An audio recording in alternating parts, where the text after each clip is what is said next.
Mudança de confessor. A primeira coisa que o novo confessor lhe ordenou, por obediência, foi que se submetesse ao sofrimento apenas com sua autorização. Depois disso, me veio outra mortificação, que foi a de ter que mudar de confessor, porque, sendo ele religioso, foi chamado ao convento. Eu estava contente com ele, e a maior parte das coisas ditas acima aconteciam quando ele estava no campo, especialmente no último ano que foi meu confessor, pois pela cólera que havia na cidade, permaneceu 6 meses no campo. Por isso, não participou tanto nessas coisas. Ele fazia-me ficar um dia neste estado, sofrimento, e vinha. Depois de ter voltado do campo, não passou um mês e soube que devia partir. Isto foi doloroso para mim, não porque estivesse apegada a ele, mas pela necessidade que tinha. Então disse ao Senhor minha pena, e ele me disse: não te aflijas por isso. Eu sou o mestre dos corações e posso movê-los como me parece e me agrada. Se ele te fez o bem, não foi nada além de um instrumento que recebia de mim e dava a ti. Assim farei com os demais. De que tens medo, amada minha? Enquanto tiveres teu olhar, ora à direita, ora à esquerda, e o deixares repousar agora em uma coisa, agora em outra, e não conservando fixo em mim, não poderás caminhar livremente o caminho do céu, mas irás sempre tropeçando, e não poderás seguir o influxo da graça. Por isso quero que com santa indiferença olhes todas as coisas que acontecem ao teu redor, estando toda atenta somente a mim. Depois destas palavras, meu coração adquiriu tanta força que pouco ou nada sofri pela perda desse confessor, que tanto bem tinha feito a minha alma. Foi assim que mudei de confessor e voltei ao que me confessava quando era pequena. Seja sempre bendito o Senhor, que se serve desses mesmos caminhos que a nós parecem contrários e que praticamente deveriam levar um dano à nossa alma, para nosso maior bem e para a sua glória. Assim aconteceu, que comecei a abrir-lhe a minha alma, porque até esse momento não tinha dito nada nenhum. Porquanto me dissessem, não o conseguia. Me via bem mais impotente que para dizer as coisas do meu interior. Tanta era a vergonha que sentia só em cogitar que me era mais fácil dizer os mais feios pecados. De onde veio isto? Não sei dizer. Por parte do confessor, acho que não. Porque ele era muito bom, me inspirava confiança, era doce e paciente para escutar. Tomava cuidado detalhado da minha alma. Tinha um olhar em tudo para que se pudesse caminhar direito. Por parte minha tampouco, porque sentia um obstáculo em minha alma e tinha toda a vontade de vencê-lo e saber ao menos como pensava o confessor. Mas me sentia impossibilitada de fazê-lo. Eu acredito que foi uma permissão do Senhor. Então, encontrando-me com um novo confessor, comecei pouco a pouco a abrir meu interior. O Senhor muitas vezes me ordenava que manifestasse ao confessor o que ele me dizia. E quando eu não o fazia, o Senhor me repreendia severamente e às vezes chegava a me dizer que se não o fizesse, ele não viria mais. Isto é para mim a pena mais amarga, diante da qual todas as outras penas não me parecem mais do que fios de palha. Por isso tanto era o temor de que não voltasse mais, que fazia o quanto podia para manifestar meu interior.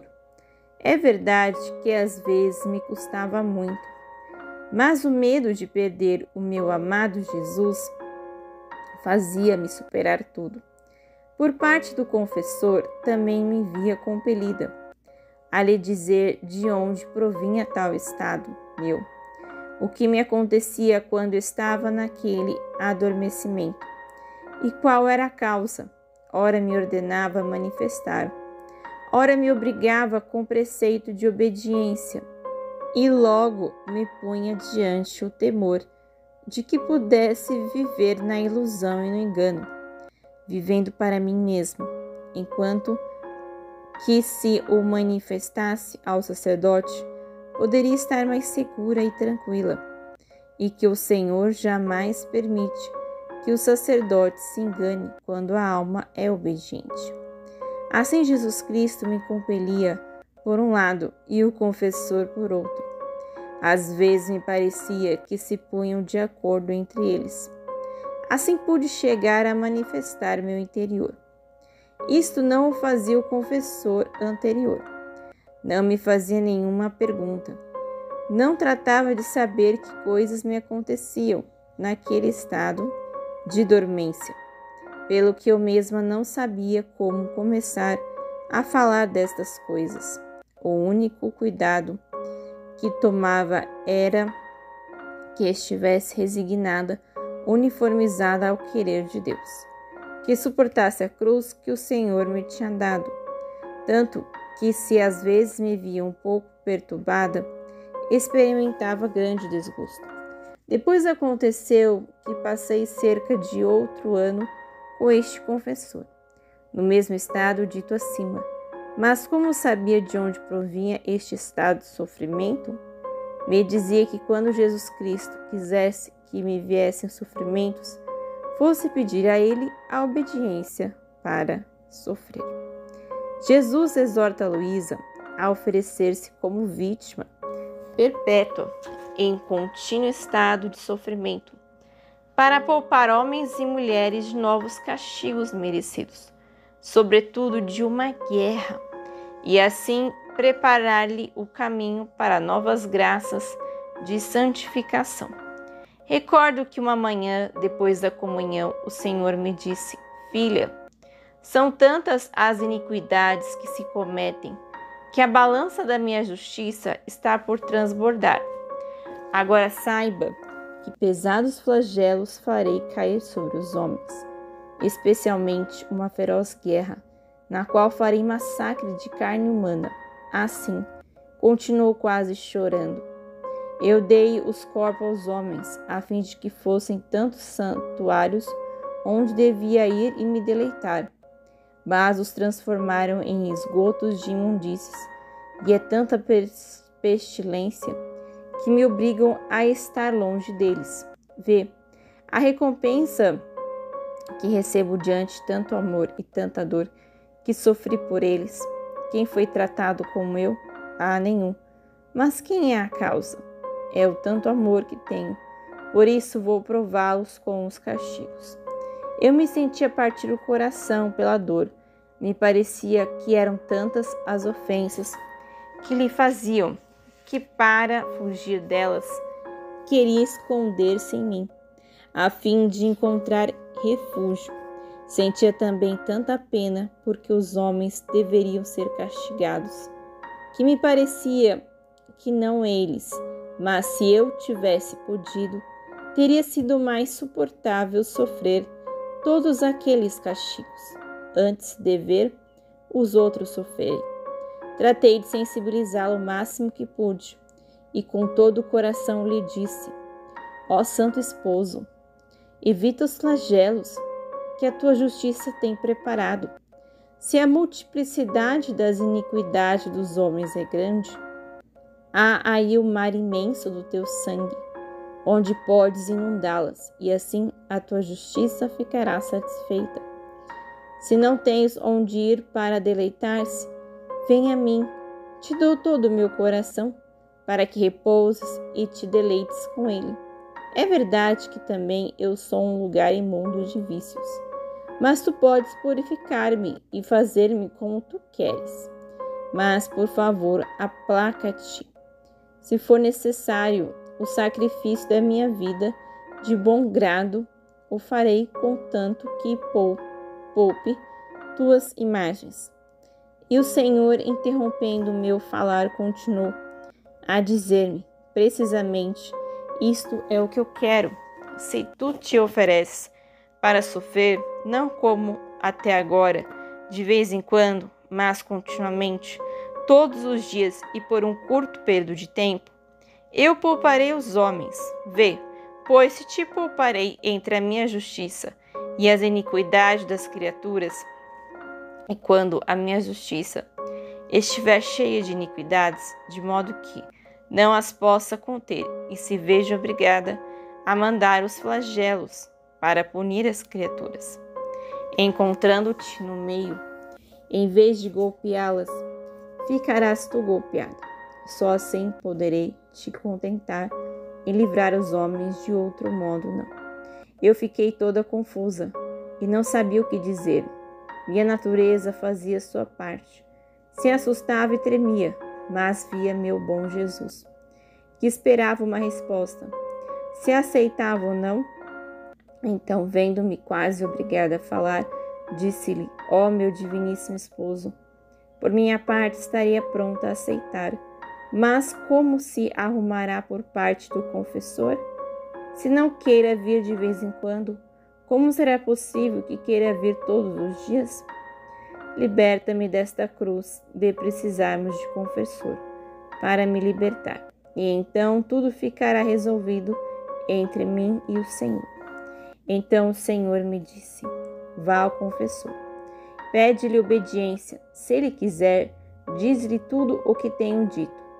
Farás o que ele disser. Vê, não será somente para o bem das criaturas que quero estes sofrimentos contínuos, senão também para o teu bem. Neste estado de sofrimentos purificarei muito bem a tua alma, a fim de te dispor a constituir comigo um matrimônio místico, e depois disto farei a última transformação, de modo que ambos seremos como duas velas postas no fogo, onde uma se transforme na outra e forme uma só. Assim me transformarei em ti, e tu ficarás crucificada comigo. Não ficaria contente se pudesse dizer: o esposo é crucificado, mas também a esposa é crucificada? Assim, não há nada que me faça diferente dele. Então, quando pude falar com o confessor, disse-lhe tudo o que o Senhor me havia dito, e aquela palavra que o Senhor me disse por um certo tempo, sem me dizer o tempo exato que devia estar continuamente sofrendo, eu tomei como 40 dias, mais ou menos. Contudo, já se passaram cerca de 12 anos que continuam assim. Mas seja sempre bendito Deus, sejam adoradas sempre seus incrustáveis julgamentos.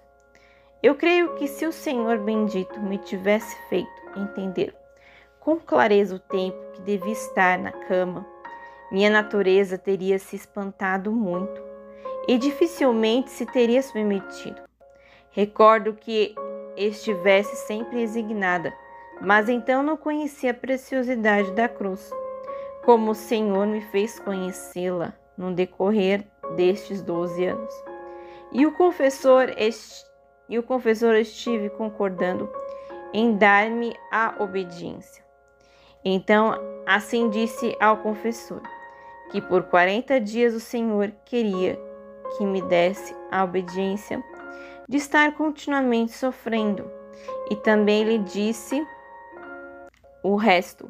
Com grande surpresa minha, porque eu achava impossível, o confessor me disse que se fosse verdadeiramente vontade de Deus, ele me dava obediência, que na realidade o motivo não era que ele não pudesse vir, mas sim um pouco de respeito humano. A minha alma alegrou-se muito porque podia contentar ao Senhor e também livrar as criaturas. Mas a minha natureza se entristeceu muito ao receber esta obediência. Tanto que, se por alguns dias estive muito afligida, também a alma a sentia presente, porque deve estar tanto tempo sem poder receber a Jesus no sacramento. Minha única consolação. Às vezes sentia uma guerra tão feroz em mim que eu mesma não sabia o que me havia acontecido. Muitas vezes acrescentava o demônio, mas meu bom Jesus curou tudo e eis como aconteceu. Livro do Céu, volume 1, escrito serva de Deus, Luísa Picarreta.